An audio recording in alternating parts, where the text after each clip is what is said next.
Hey everybody, good evening. This is Jeff, aka GCurse. I just want to let you know that I'm starting a new series. This series is called Sightings. Basically, if you like unsolved mysteries, you may like Sightings. Basically, what Sightings was, a lot of people consider Sightings to be sort of a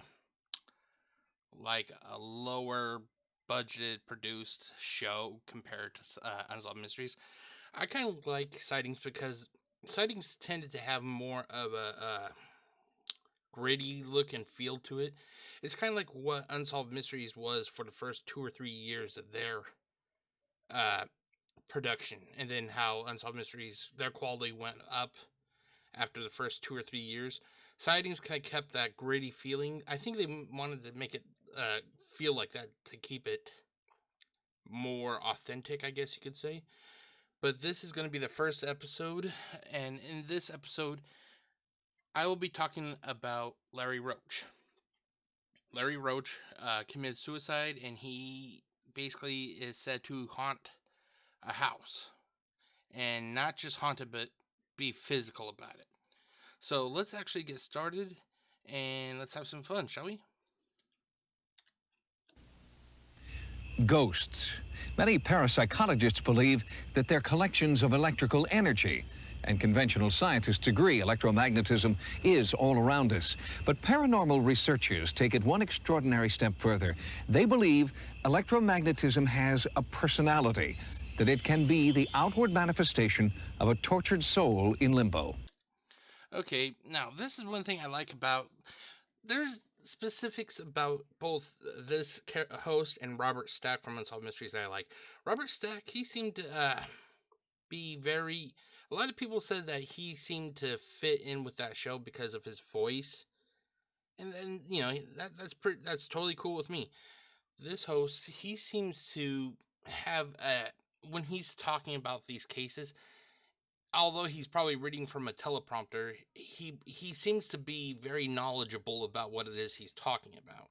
So that's why I like both of these hosts. That they are like for different reasons. Uh oh. Hold on. On July 28, 1974, Larry Richard Roche, an unemployed electrician, ended his own life with one rifle blast to the chest.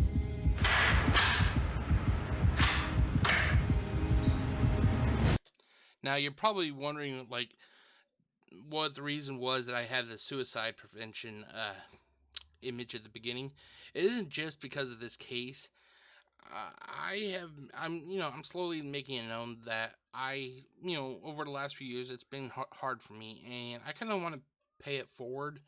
And I just want to basically say, if you're having problems, there are other ways to to move on. Uh, that may sound weird, but you are needed no matter how much you think you are not.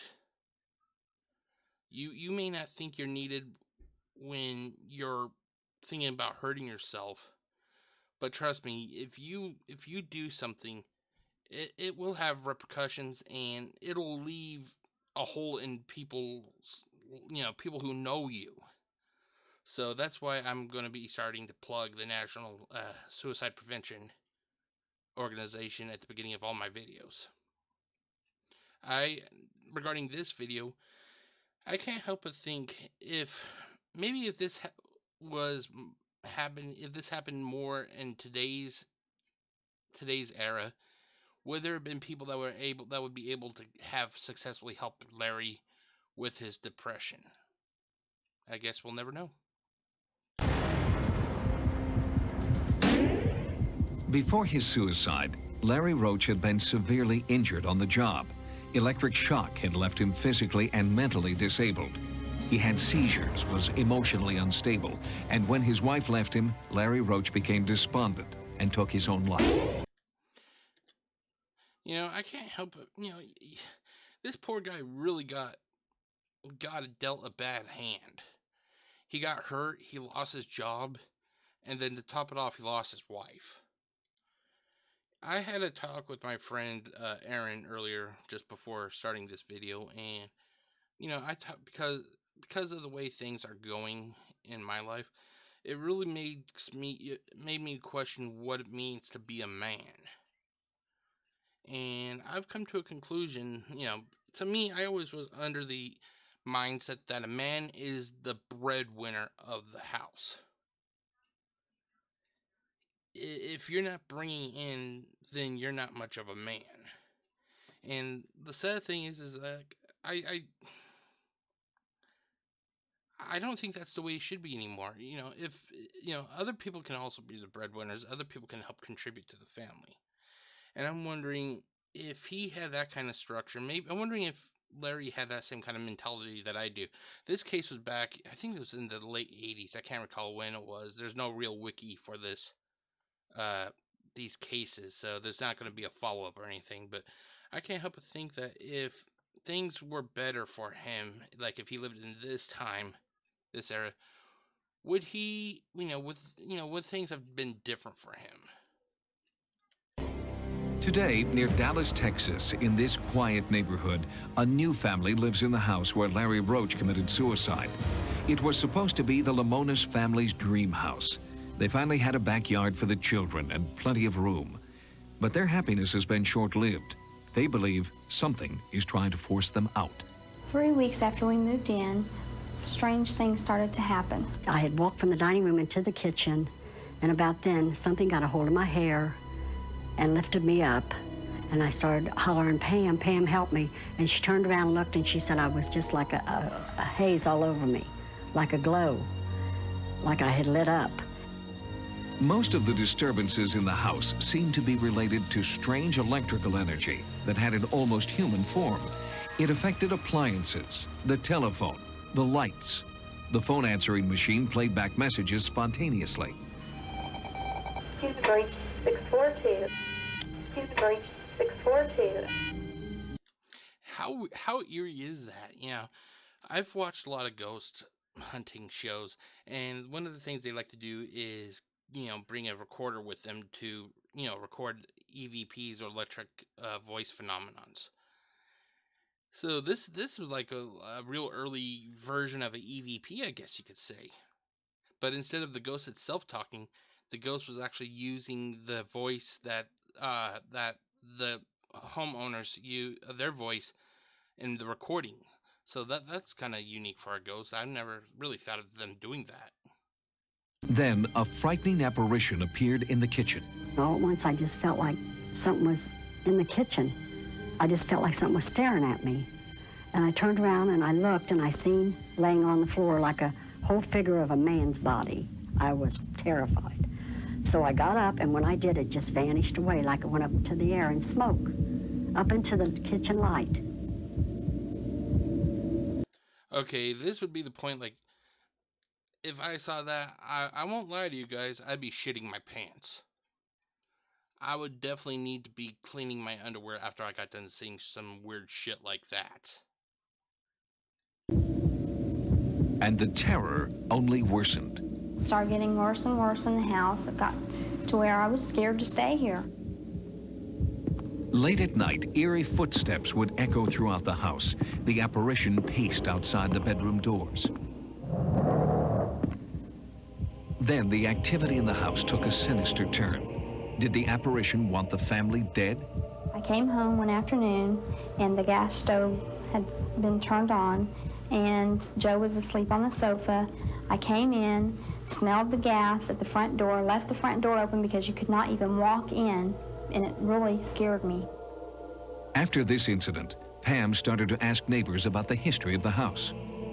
I told Pam something has happened in this kitchen. And she said, "Well, Mother, I think you're right." So she went to investigating with her neighbors, and they did explain to her that a man had committed suicide in the kitchen.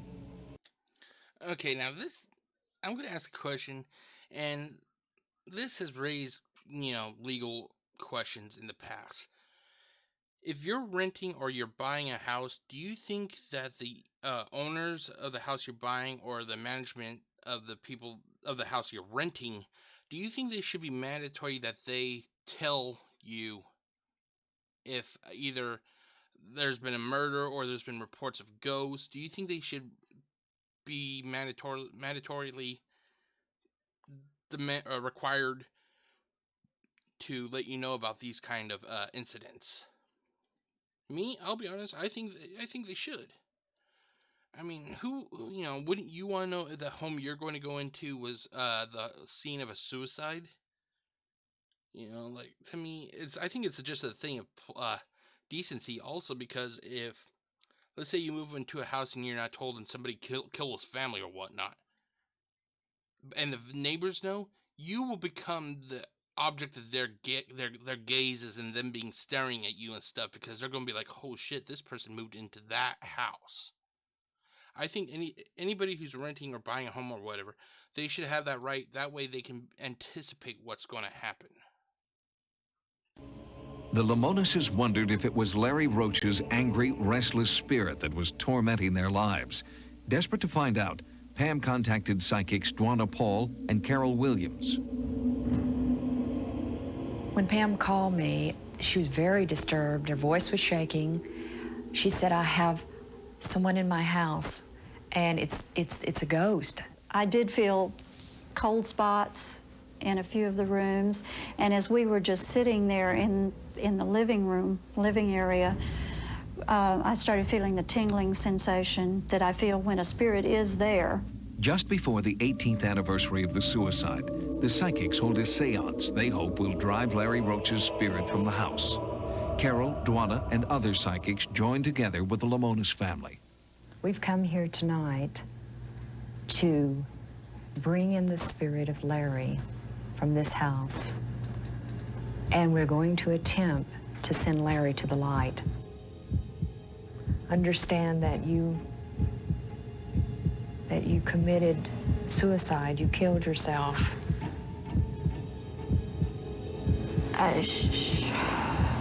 Pull that trigger. A rush of energy fills the room. Pam feels something touching her. He wants to touch my ear. I don't know. Larry, we know you're here. There's no reason for you to be in this house any longer. It's time for you to move into the other dimensions of light. You can no longer stay here. Move toward the light. It was a good seance. I could feel it. I could feel it when the chairs was shaking and everything. I knew it was here, but it did not leave, and I don't think it's going to ever leave this house, because it kept saying over and over in my mind, this is my home, this is my home. To see if a spirit could be inhabiting the home, a Sightings camera operator stays at the house, alone. Okay, there's an awful lot of static electricity. Okay, here's some really weird stuff, especially when, I think it was a kitchen light that they're going to show. It's not this light, but they're going to show, I think it's a kitchen light, and what that kitchen light does just freaks me out. In the air right now. Seems to be coming from that tool shed. We found out later the tool shed was the last place Larry Roche was seen alive. Dog's barking at something. There's nothing there. 3:30. I just felt something in the air around this area here, in this hall. Flashlight's going out. I don't understand, because I just put batteries in it. The light in the kitchen's going on and off. Okay, now this is what I'm talking about. To me, yeah, it's a fluorescent light. I've seen fluorescent lights go up. I'm not sure what it is, but this just makes me feel like, I get the feeling that this was a real, like this wasn't, a fake scene. I think this was actually something that really happened. But I'm not touching it. It's 5 a.m. right now. There's a weird smell. I don't know what it is. There's a lot of electricity in the air. More now than before. The warning light on the camera's on. Why are the batteries dying? Larry Roche seems to have made his presence felt, even to our crew member, and the Lamonases still fear the unearthly phenomena in their home. In the coming weeks, we'll return to Dallas for an update. Okay, and that was it for the case of Larry Roche. What do you guys think? Do you think that the house is legitimately haunted? Do you think this is faked? Like I said, I like to think that this is a real deal because of the way that some of the things that they were talking about, such like the main things is like the attention that's been given to that shed. The shed is what they said that they saw Larry last at, and like that kitchen light. Now, these are just my thoughts. I leave the purpose of the show is to leave it up to you guys to make the ultimate decision. But I think that the light, along with what the cameraman was saying, like how he was smelling things. It's a known fact that ghosts can make people smell things if they want. What about the batteries in the flashlight that he just put in, that they were already dead, going dead, and the battery in the camera was also going dead? Overall, if regarding Unsolved Mysteries, the Tallman house is like my case that I loved from that show. Is the scariest case. For Sightings, Larry Roche, this is that case. Yeah. But, overall, like I said, I just hope that you guys enjoy this video. And as always, if you like, feel free to click on the subscribe or like button on Facebook. I'm not sure when this will get put up on YouTube. And until next time, my name is Jeff, aka GCurse, thanking you for watching this video. And remember, make sure you give that special somebody a hug, because you never know what will happen in the next minute. Good night, everybody.